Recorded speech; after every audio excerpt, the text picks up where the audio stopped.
Welcome back guys. Session 3ಗೆ ಎಲ್ರಿಗೂ ಸ್ವಾಗತ. Already greetings ಮತ್ತು ರೆಸ್ಪಾನ್ಸಸ್ ಟು ದ ಗ್ರೀಟಿಂಗ್ಸ್ ಬಗ್ಗೆ ನಾವು ಮಾತಾಡಿದ್ದೀವಿ. ನೀವೆಲ್ಲರೂ ಪ್ರಾಕ್ಟೀಸ್ ಮಾಡ್ತಾ ಇದ್ದೀರಾ ಅಂತ ನಾನು ಅಂದ್ಕೊಂಡಿದ್ದೀನಿ.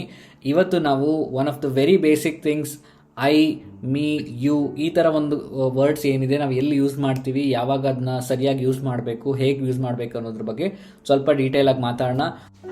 Let start session 3.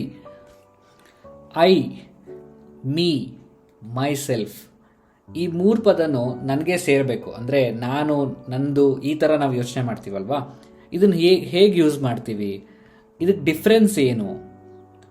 ಓಕೆ, ಇದನ್ನು ಒಂದು ಸಿಂಪಲ್ ಎಕ್ಸಾಂಪಲ್ ಕೊಟ್ಟು ಅರ್ಥ ಮಾಡ್ಕೊಳ್ಳೋಣ. ನಾನು ಈ ಕೆಲಸನ ಮಾಡ್ತಾ ಇದ್ದೀನಿ ಅಂತ ಹೇಳುವಾಗ, ನಾನು ಅಂದರೆ ನಾನೇ ಈ ಆ್ಯಕ್ಷನ್ನ ತಗೋತಾ ಇರೋದು. ನಾನು ಮಾಡ್ತಾ ಇದ್ದೀನಿ ಅಂತ ಹೇಳಿದಾಗ I am doing this work ಅಂತ ನಾನು ಐ ಅನ್ನೋ ಪದನ ನಾನು ಯೂಸ್ ಮಾಡ್ತೀನಿ. ಓಕೆ, ಅಂದರೆ ನನ್ನ ಕೈಯಿಂದ ಆ್ಯಕ್ಷನ್ ಆಗ್ತಾ ಇದೆ ಅಂತ ಅರ್ಥ. ನೀವೇ ಅದನ್ನು ಕೊಡ್ತಾ ಇರೋದು, ನೀವೇ ಮಾಡ್ತಿರೋದು. ಓಕೆ, ಇಂಥ ಟೈಮಲ್ಲಿ ಐ ಅನ್ನೋ ಪದ ಉಪಯೋಗಿಸ್ತೀವಿ. Okay, I am going to Bangalore, I am visiting the doctor.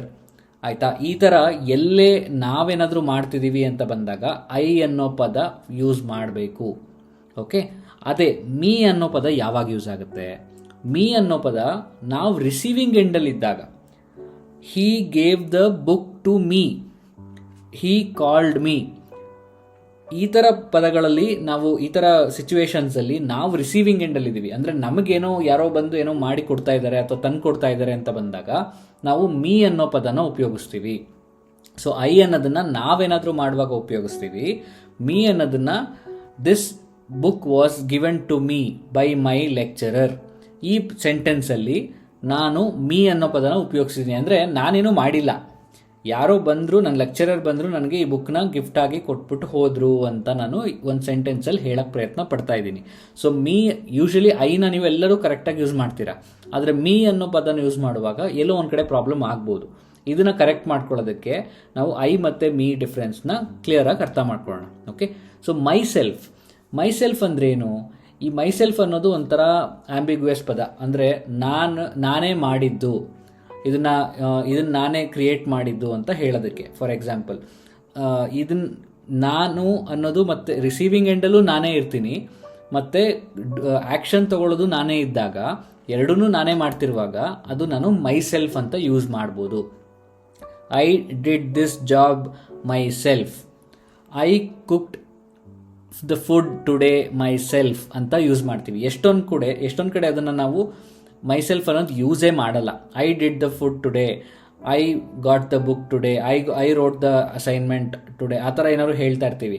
ಆದರೆ ಮೈಸೆಲ್ಫ್ ಅಂತ ಯೂಸ್ ಮಾಡೋದು ಒಂದು ಒಳ್ಳೆ English. Like you are completing the sentence.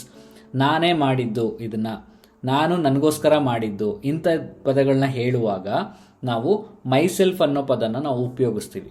Okay, so ನಾನು, ನನ್ನದು ಅಥವಾ ನಾನೇ, ಈ ಥರ ಪದಗಳು ಬಂದಾಗ ಐ, ಮೈಸೆಲ್ಫ್ ಆ್ಯಂಡ್ ಮೀ ಅನ್ನೋದು ಯೂಸ್ ಆಯಿತು. ಈಗ ನೀನು ಅಂತ ಹೇಳಬೇಕು. ನೀನು ಈಸ್ ಆಬ್ವಿಯಸ್ಲಿ ನಿಮ್ಗೆ ಗೊತ್ತು ಯು ಅಂತ ಹೇಳ್ತೀವಿ ಅಂತ. ಯು, ಯುವರ್ ಸೆಲ್ಫ್ ಅಂತ 3 ಪದ ಇದೆ. ಈಗ 3 ಪದನೂ ನಾವು ಹೇಗೆ ಯೂಸ್ ಮಾಡ್ಬೋದು? ಯು ಅಂತ ಹೇಳಿದಾಗ obviously you are my friend ಅಂತ ನಾವು ಹೇಳ್ತೀವಿ. ನೀನು ನನ್ನ ಗೆಳೆಯ ಅಂತ ನಾವು ಹೇಳ್ತೀವಿ. You are my friend. ಅದೇ ಯುವರ್ ಅಂತ ಬಂದಾಗ, ಈಗ ಯುವರ್ ಅನ್ನೋ ಪದ ಯಾವಾಗ್ಲೂ ಇದು ಯಾರಾದ್ರೂ ಒಬ್ರು ಪೊಸೆಷನ್ನಲ್ಲಿ ಇರಬೇಕು.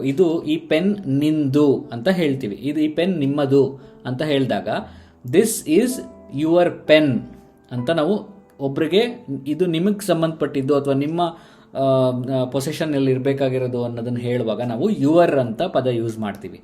ಅದೇ ಯುವರ್ ಸೆಲ್ಫ್, ಈಗ ನಾವು ಹೆಂಗೆ ಮೈ ಸೆಲ್ಫ್ ಅಂತ ಹೇಳಿದ್ವಿ, ಅದೇ ರೀತಿ ಯುವರ್ ಸೆಲ್ಫ್ಗೂ ಕೂಡ ಇದನ್ನು ನೀವೇ ಮಾಡಿ, ಇದನ್ನು ನೀವೇ ನೋಡ್ಕೊಳ್ಳಿ, ಇದನ್ನು ನೀವೇ ಮಾಡಬೇಕಾಗಿತ್ತು ಅಂತ ಹೇಳುವಾಗ ನಾವು ಅದನ್ನ do it yourself, you should have done this yourself ಅಂತ ನಾವು ಯುವರ್ ಸೆಲ್ಫ್ ಅನ್ನೋ ಪದಗಳನ್ನ ಉಪಯೋಗಿಸ್ತೀವಿ. ಈ ಸೆಂಟೆನ್ಸ್ನ ನಾವು ಕ್ಲಿಯರಾಗಿ ಫಾರ್ಮ್ ಮಾಡೋಣ.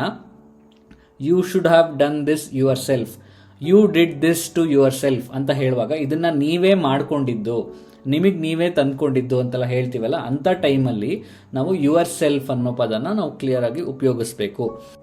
So you are an amazing person ಅಂತ ನಾವು ಹೇಳಿದಾಗ, ಯು ಆರ್ ಗ್ರೇಟ್ ಅಂತ ಹೇಳಿದಾಗ, ಇಂಥ ಟೈಮಲ್ಲಿ ಯು ಅಂತ ಉಪಯೋಗಿಸ್ತೀವಿ.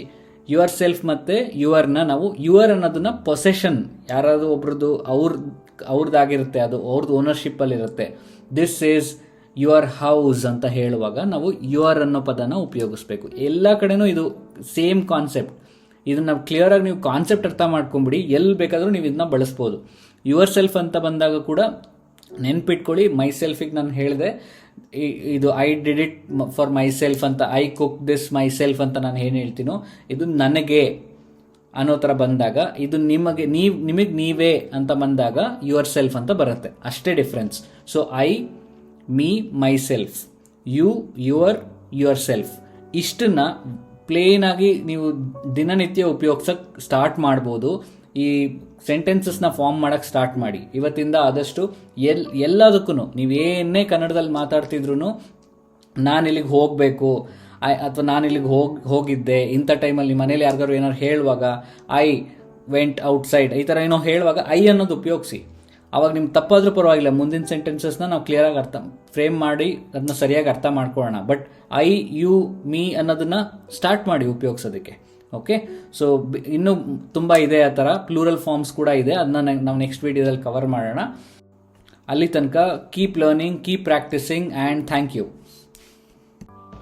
ನಿಮಗೆ ವಿಡಿಯೋ ಇಷ್ಟ ಆಗಿದ್ರೆ ಚಾನಲ್ನ ಸಬ್ಸ್ಕ್ರೈಬ್ ಮಾಡಿ, ವಿಡಿಯೋನ ಲೈಕ್ ಮಾಡಿ, ಮತ್ತು ನಿಮ್ಗೆ ಯಾವ್ದಾದ್ರು ಒಂದು ವಿಷಯ ತಿಳ್ಕೋಬೇಕು ಅಂತ ಇದ್ದರೆ ಕಾಮೆಂಟ್ ಸೆಕ್ಷನಲ್ಲಿ ಟೈಪ್ ಮಾಡಿ, ನಾನು ಅದನ್ನ ನೆಕ್ಸ್ಟ್ ವೀಡಿಯೋಸಲ್ಲಿ ಕವರ್ ಮಾಡ್ತೀನಿ. Thank you.